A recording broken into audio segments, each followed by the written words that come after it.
Here we have some basing options for huts. So you have things in different sizes. It makes sense to use the vehicle bases. So here we have like the speeder size base, and then we have a kit bashed speeder as well. Just kind of show like we're already home brewing and kit bashing and kind of playing just outside the fence of the schoolyard. So we can see dewbacks on their standard bases. Also, we can see a Rebel AT whatever. But then we also see a hut on a similar size base, and it makes sense. And it also makes sense for the size of the hut.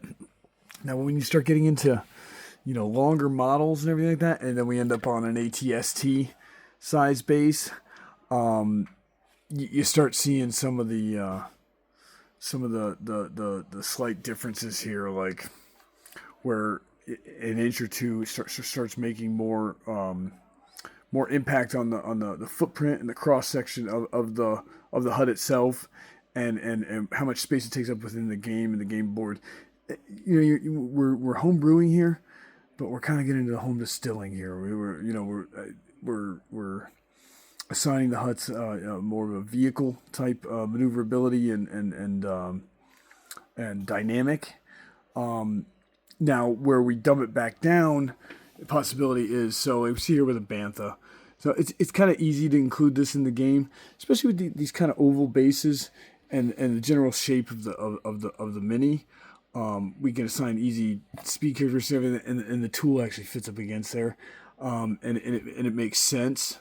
But that also can make sense for a hut, especially where we're looking to engage, where you start seeing hiccups within the home brewing and like the adaptability of the dynamic you're trying to put into play, is when you start having them on vehicle bases, and then looking at melee and things like that. So using them more in like a command role, less combative, you can get away with tweaking the bases and everything like that. Otherwise, you kind of want to stay within their general footprint, but which is also hard to find bases that fit and that will also kind of fit with the game. You see these oval bases roughly fit the measuring tool, but you kind of still want to work with like a vehicle. A vehicle like dynamic with them, especially in the movement and also the orientation and that kind of thing. So I hope it was helpful. It's just kind of a general debrief on as far as like what I've found so far in the limited playtesting I've done and the limited work I've done with these. And the kind of like how things are like proceeding at pace here.